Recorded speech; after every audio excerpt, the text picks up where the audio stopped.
2021. The time is 11:01 a.m. Calling this meeting to order. Attending Commissioners Duncan and Phil Commissioner Bill Brooks is he's on the line, approaching some pass, whatever it is. What route are you on? Are you on 90? Yeah, straight over to Seattle. Okay, fair enough. Anyway, do we have any changes to the agenda? None? Okay, going on. Yes, go right ahead. Yes, please.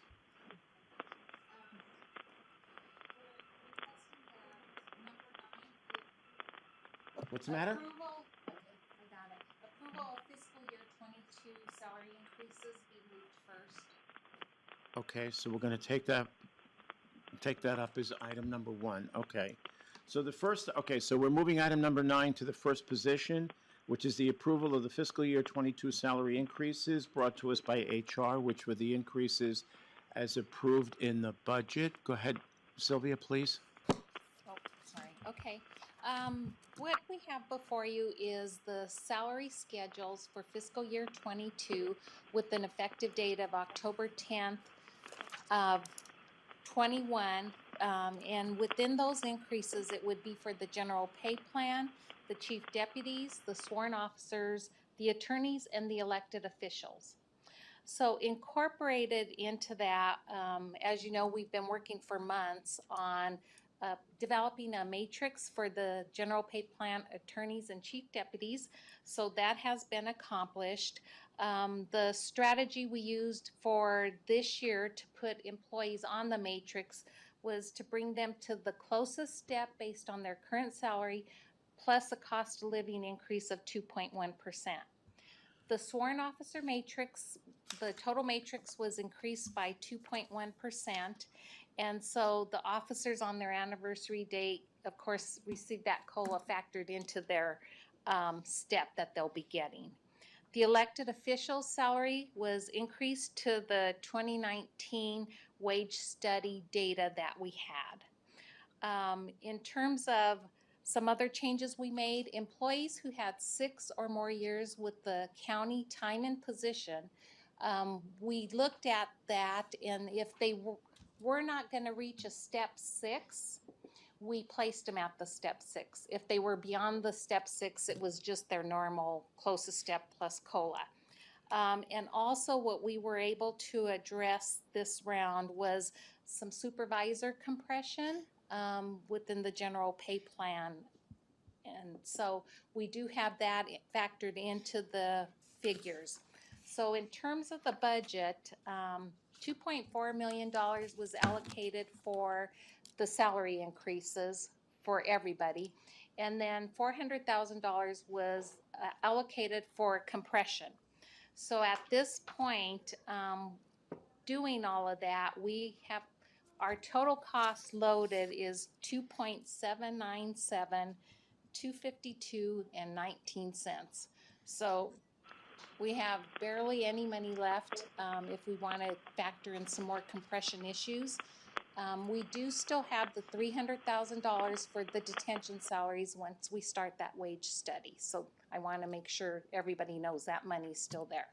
But all our funds for salary increases and the compression have been absorbed with these changes. And part of that is because as we've gone through our HR meetings, we've had to come back. Some departments have come back to you and asked for being able to hire at a higher percent of level, and then that created compression. So there was a domino effect for salary increases. So all of that is factored into this, and that's why the amounts wiped out at this point. Okay, so the 2797 is less the 400,000 that's in there for compression. I'm sorry, it includes that. So minus the 400,000 takes us down to 2397, and we'd allocated 2.4. Mm-hmm. So we just made it. Yeah. We made it. That's a pretty good, real close call. Yep. But we've done it. Okay. So we'll have schedules for you to sign at the end of the meeting. So if the board has any other questions, I'm willing to answer them. If not, I'm ready to see if the board would take a motion. Leslie? Yeah, I'm ready. Bill? Yeah, Chris, I would appreciate it if you or Leslie would make the motions because I really can't hear very well. Yeah, no problem Okay, at all. that's not a problem. Okay, go right ahead. So I move we approve the FY22 salary increases as outlined by HR. I'll second. I second the motion. Okay, Bill seconded. Okay. Bill fine. Brooks, Aye. Commissioner Duncan, Aye. Chairman Filios. Aye, and the motion passes for approval of the fiscal year 22 salary increases. Bill, if you can hang on, fine. If not, if we lose you, enjoy your vacation. Okay. Okay, I appreciate it. It's very, very noisy. Okay. Moving back up to what is item number, well, it would be 2 now, but anyway, on your agenda, item number 1, prescription management update from Alliant. Scott, Coco? Excuse me real quick. While I'm on and while I've got connection, you have my authority to use my stamp in lieu of signatures or initials. Fair enough. We got it. Okay. Okay, thank you. Okay. Scott, go right ahead. Yeah, hi, Scott Burkhart from Alliant Employee Benefits. At our last benefits budget meeting, Alliant recommended and the board adopted a change in pharmaceutical benefit managers from Regents to Optum. The primary reason for the recommendation was Optum had offered $368,000 of annualized savings through their improved pricing. And that was the recommended change. And so after our meeting, we made the official notification to Regents, and Regents came back pretty strongly after several times asking us, begging us for another opportunity to look at the pricing. And we had a little time before we moved forward with the implementation, so we didn't see any harm in doing that. We up front didn't think they would come close to the pricing, but they actually did. They came back, Regents came back aggressively and offered $372,000 instead of $368,000. Okay? With the important thing being no member disruption. With the change in to Optum, there was going to be an estimated 4 to 5% of members who would have had to change medications. Right. Regents offered the additional cost savings and keeping people on the same formulary, not moving to their more restrictive formulary. So that is a huge benefit. And so we wanted to come back and say we're changing our recommendation to stay with Regents and avoid the member disruption, take the additional savings. It's just a win-win-win all the way around. So Great. So do we just need a motion then to stay with Regents? Yeah. Okay. Okay. Sounds great. Go for it. I'm very happy for those 60 people. yeah. So I move that we retain Regents as our RX provider for the next fiscal year. Bill, are you there? I'll second. Go ahead. Okay. Call the roll. Yeah, The we made. whole one or just Yeah, you just the guys? whole one. Okay. Yeah. Bill Brooks, Commissioner Excuse. Duncan, Aye. Chairman Filios. Aye, and the motion's carried to retain Regents for our drug benefit. Thank you. And then can we handle number 7? Because Greg is here, but he's having HVAC Issues? challenges. Okay. So, Okay. Greg, if you want to come up. Item number 7, facility staffing request, buildings and grounds. Greg, please. It looks like they put the money we talked about in there, Leslie, Okay. so we may not have to deal with it. Okay. Well, I think we still need to approve hiring at $16 an hour Yeah. and instead of Okay. our normal $14.50, I think. So if you just want to describe briefly what you're thinking ahead, about Scott. for your seasonal. We just need someone to come in and, basically shovel snow and do leaves and, help set up meetings, things like that. And were we thinking about disinfecting If, when main time areas? allows, we would definitely do that. Okay. If we have a lot of snow, then that kind of goes out the window. Okay. Sure. So how do we handle this budgetarily? So budgetary, there's not going to be any effect. It's going to be $16 an hour essentially for 1,000 hours. And that seemed to work out to be about under 13,000.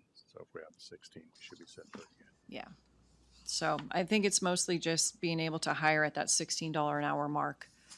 for the temporary seasonal position. Yeah, for Okay, and we do this, do we typically Oh, do the this? two positions. Well, Go ahead. yes and no. So we always have a seasonal every year. The problem is when we, first of all, getting to hire somebody at 1450 is probably not going to happen. Yeah. Second of all, it is a temporary seasonal position that we had already been paying the last person through COVID. Okay. She was making 1632. Go ahead. So we're not thinking we're going to get somebody under that amount.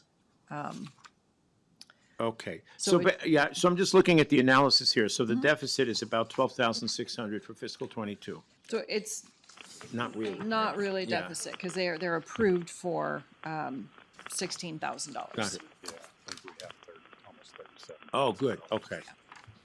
Go ahead. Could I just ask for clarification Yes. for setting up the position itself, that it would be a 5-month position at full-time? Is that what it That's is? what it indicated, yeah. Okay. Yeah. Yep. So he'll have 2 5-month positions because we might as well approve both of them right now.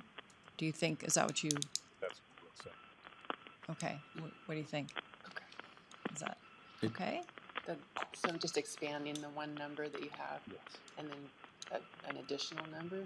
He was approved for 2 seasonals.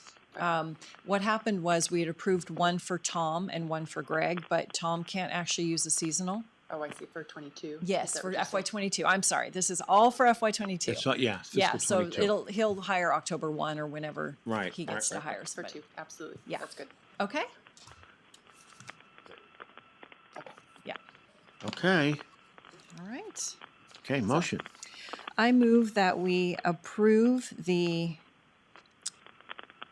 $16 per hour hiring amount for the 2 seasonal employees in the FY 22 budget for building and grounds. Second. Commissioner Duncan, Aye. Chairman Philios, Aye, and the motion is carried. Thank you, Greg. Oh, that was item number 7. Okay, so moving back up to item number 3. 2. 2, forgive me, we never did 2. Eligibility period for county benefits for employees. Sylvia, HR. Back in July, I went before the board and asked that our health, dental, and medical eligibility period be changed to first of the month following date of hire. Well, we want to align all our county paid benefits at the same time period. It's just more efficient and effective, and we're not thinking 2 different eligibility periods.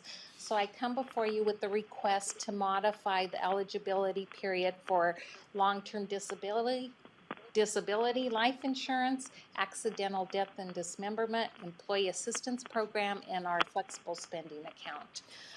There is a slight budgetary impact of $6,700, but looking at our budget, I ran a pro forma, and it shows where we'd spend about 96% of it, so I believe we can cover it for fiscal year 22. This would go into effect starting January 1, 2022 with all our other benefit Okay. renewals. Before Dina went out and is on vacation, I did touch base with her, and she supported it and felt it could be covered. Yeah, well, I guess my concern is you start one set of benefits now and hopefully nobody gets missed Right. with signing up in the next you- 60 days. And so it You just need them seems, coordinated. yeah. Well, And I think to be competitive too, it's probably another one of those things we can offer. So, yes. okay. All right, So this starts in January. January. effective Okay. January. okay. Good move. Motion. I move that we approve the eligibility period for county benefits regarding the ones outlined to match our health, medical, dental, and all those. Second. Commissioner Duncan, Aye. Chairman Philios. Aye, motion carried. Item number 3, conversion of temp, part-time payroll tech to full-time regular position. Is it Ronnie or Grace or both?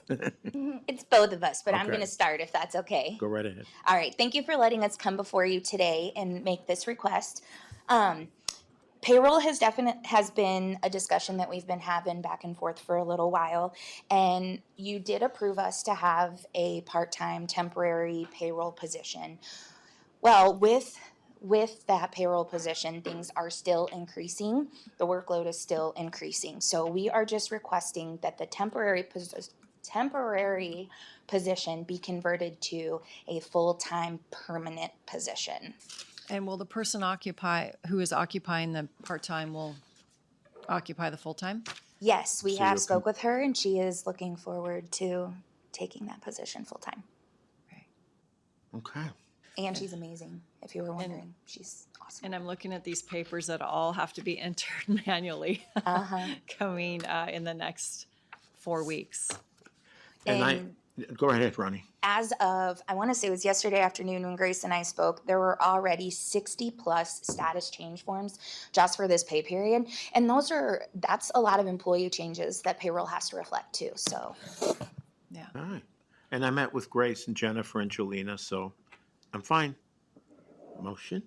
I move that we approve, hold on, are we approving it today, starting? 10-1. 10-1, It is for fiscal October year. 1. Yes, Okay, ma'am. yay, that makes it cleaner. Thank Yeah. you. Okay, I move that we approve the conversion of the temporary part-time payroll position to a full-time regular position beginning October 1 of 2021. Second. Commissioner Duncan? Aye. Chairman Philios? Aye. Motion's carried. Thank you, ladies. Thank you. Item number 4, temporary conversion of ATP 2 attorney, to ATP 1 public defender. Ann. Thank you. As you know, I have several vacant positions. I have an attorney who's interested in coming to work for us, but that person can't take the Idaho bar until February. I would like to convert the AT2 to an AT1 at a lower rate of pay than the AT2 on a temporary basis to hire that person and give that person tasks that do not involve client representation, but have them ready to go as soon as they've taken the bar and are sworn in. So when they pass the bar in February, is this something that HR can then handle moving it back to an AT2? Yes, as long as I think you put that in your motion, we'd be good for Okay. it. And we do have some ability within that you've delegated to HR to do those type of conversions. Okay.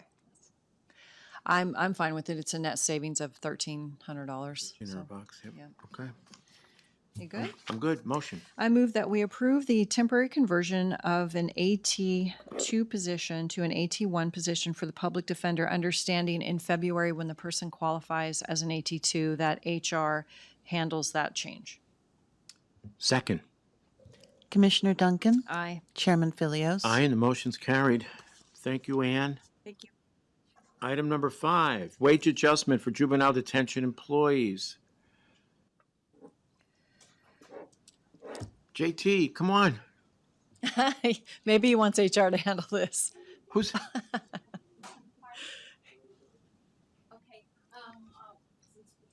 The work. So there was a request from Juvenile Detention. They're having a hard time recruiting staff because of the salaries being offered, and being consistent with what we did with vehicle licensing in the public defender's office. JT had requested that we do a projection and bring everybody's salaries up so then he can hire at 89% of market versus entry level of market as he brings his staff in. Okay. So we've used the same rationale that we did with all the other departments. So we have employees that have started this year going to 89% and even, put my glasses on, in 2020, let's see here. Let me pull this. You're looking at So the there- numbers? Yeah, I'm looking at the worksheet that I worked on. So anyone hired in 20 and 21 Yeah. were brought to 89% of market. And then 2019, 2018, and 2017 to 93% of market. We have detention specialists being brought to, who was hired in 2012 to 100% of market. They really should be further than that. And then some really long-term employees to 111% of market. And we also addressed problems with compression initially because it's so close to the 10/10 implementation date. We addressed compression among the supervisors. And Dina and Michelle have done a projection related to this, and there is an impact. For this year, it's about $5,770. Next year, it was a budget impact of $77,356 for fiscal year 22. Right. But the numbers I presented to you on all the pay changes for fiscal year 22 did factor that in. So when Dina does her smearing, as she would call it, of budgets for all of us, then she could smear that additional amount into that because it's factored in already. Sure. So he should be, I would think, in an okay position. Okay. Eventually. So at this point, we've kind of identified about 6 departments, and we've handled at least 3 of them, I believe, now. And we already have money set aside for a 4th department that is, I use the term bleeding out because they can't recruit people, they can't do this. So obviously, justice-related services has to be higher on the priority list because it's something that we have to. Mandated. It's mandated. Yeah. We have to provide it. I mean, we can't have low staffing in our jail, in our juvenile detention, and even public defender really causes a bigger problem than just workload and stuff. So I just want to make it clear that we're out of money with the changes we've made for FY22, except for the jail, which we're handling separately. Right. So this is not an open invitation to say, well, my department has compression. Well, my department. I get it. We get it. And this board is committed to every single year addressing these problems, and we will be fixing them because we understand they are countywide, they're systemic, but we've done what we can for FY22. That's correct. And obviously anything that comes up that, we'll still address things as they come up, but it's not going to be as Dramatic. yes. Thank you. That's a great way to put it. So I just want to make that clear for anybody who's watching that this is not a free for all. Well, this department got it. This department got it.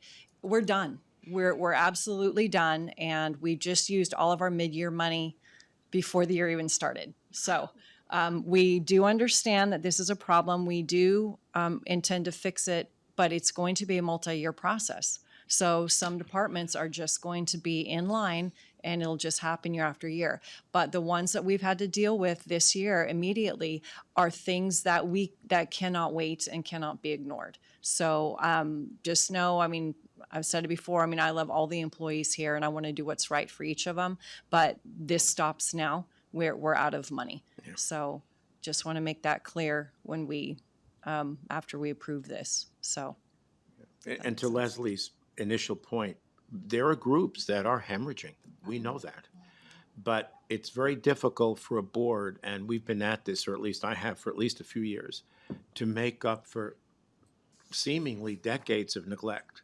But there's only so much we can do. We all know that our taxing authority is capped, and there is a taxpayer out there that at the same time we have to look to satisfy as well. And so as we go forward, we'll keep doing whatever we can within the boundaries that are set for us. So, and we got the wage study coming, so Right. that's going to give us a lot more detailed information. So I just want to point that out that yes, we are stopped right now because we're out of money. However, the wage study is going to be, give us a better idea of where our other departments are who are not being addressed right now. Okay. and you'll see when we get to item 8 that we've made good on a promise that we made to set up the matrix, but we'll get to that. So we're on item 6, is that correct? Yes. 5. Oh, sorry, 5, okay. I jumped ahead. Yeah. Okay, so motion then? I move that we approve the wage adjustment for juvenile detention employees to gain better applicants to fill the open positions as presented. Second. Commissioner Duncan? Aye. Chairman Philios? Aye, motion's carried. Thank you, Sylvia. So we're on item number 6, request for exception to policy 120 for juvenile detention.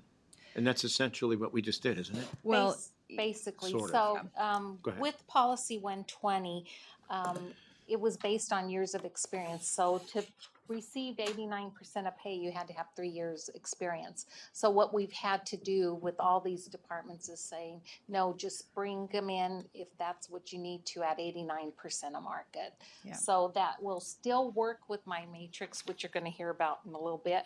So it would be like up to a step 3 in the matrix. So we just wanted to make sure the board's aware of it, that JT will need that ability to bring new people in at 89% of market. And then when the wage study comes back, assuming that it matches what we've done, then those steps will kind of drop off essentially. Potentially. Yeah. Okay. Yeah. Okay. Yeah, I'm fine.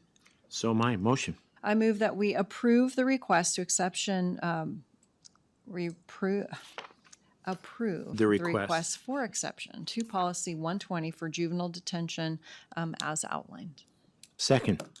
Commissioner Duncan, Aye. Chairman Philios. Aye, and the motion's carried. Thank you. Got number 8.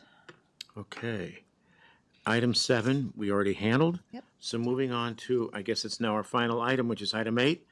Approval of fiscal year 22 salary matrices for general pay plan, attorney pay plan, chief deputy pay plan, and sworn officers. Once again, Sylvia, please.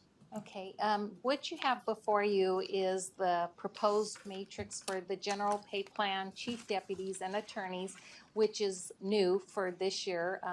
The board directed HR and members of the comp team to put the schedule together. It's a 14-step system that we put in place for them. And it does factor in the 2.1% COLA. So our ranges shifted. When you do a COLA, our ranges shift. And so that is for the general pay plans. And then for the sworn officer matrix, what we've done is we've moved the whole matrix 2.1%. So the ranges have increased along the board, and we factor in what the undersheriff's new salary will be and what the sheriff's new salary would be. And so in that, with the change with the matrix for all of our plans, we will be coming forward to you with a change to the policy 120, because we need to change what those steps mean and what you can bring people in at, because under the old policy, 5 years was 95% of market. Based on how the matrices were developed, 5 years is now 97% of market, because we needed to stay within our ranges. So I will bring back a policy to you in the very near future. And I just wanted to thank Nancy and Dorothy and the comp team for the extensive work that they've done through this whole compensation project. I couldn't have done it without them. The analysis that Nancy brings forward to us and her formulas, someday you should see them. They're amazing. Has really helped us out, and Dorothy has done a lot of extensive work related to helping us make this happen and doing the checks and balance. And now Kim is working on the honors of entering all of this information into the HR side of the new world, our personnel, our HR component of this, so then payroll can enter the salaries and stuff. But we think we have some automation starting to be built in. This year we have to do a lot of manual work. Next year we'll be able to say, okay, take the employee to a step 5, step 6, and hopefully it just happens. But a lot of work is going into this, so the team really needs to be recognized for it. Their dedication and really wanting to make this happen for everybody. And special thanks to the commissioners for also giving the staff the increases and making them #1 priority. I appreciate that, and they do too. Very welcome. And I want to echo the compliments as well. Thank you, Dorothy. Thank you, Kim. Thank you, Nancy. Oh, there you are. And thank you, of course, Sylvia, for leading the charge. Appreciate it. I'm And sure all the everybody auditors does. And the involved. auditor's office, absolutely. Yes, please. Thank you. Are we good then? We are good. Of course, I just have to make my little statement. My Okay. only caveat with a matrix is if it comes to a point where the commissioners cannot fund a matrix 1 year, I don't want that to be a shock. You know, people are first, but we also only have a limited, if the market, if everything takes a downturn, then I just want people to understand that, yes, you are on a matrix. We do expect to fund it as many years as possible, but that caveat always exists. So I just want to make sure that we know that going into this.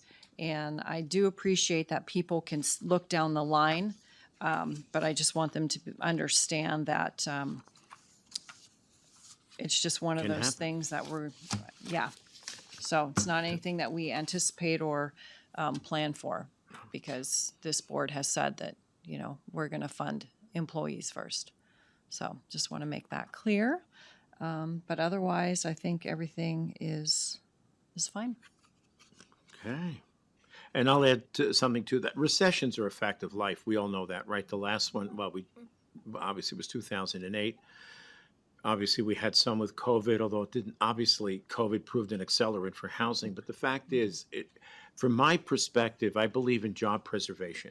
And if we get into a situation, as Leslie just described, where we have to refrain from funding the matrix, I would rather refrain from funding the matrix and avoid layoffs. For me, Yes. layoffs are an absolute last resort. My biggest beef in private industry has always been, well, let's lay off. Well, wait a minute. Why don't you just ask people to take a 10% pay cut or 15, whatever it is, and preserve the jobs? Now, obviously, from an economic or financial standpoint, companies sometimes conclude that no, they actually save more money. But from a human relations standpoint, isn't it better to do an across-the-board pay cut and preserve every job if you can? And so, anyway, I'm done. Okay, but let's just make this clear. We're not considering pay cuts down the No, road I'm at all. not either. We're just saying, if we cannot fund the matrix, Precisely. we rather keep the people and not fund, the next step for 1 year. So, Job yeah. preservation. Yes. Okay. Yeah. So, all right. Motion. I move that we approve the FY22 salary matrices for general pay plan, attorney pay plan, chief deputy pay plan, and the sworn officers. Second. Commissioner Duncan, Aye. Chairman Philios. Aye, and the motion is carried to approve the fiscal year 22 salary matrices as indicated. Public comment. Okay, I've got 11:33. This meeting is adjourned. Thank you.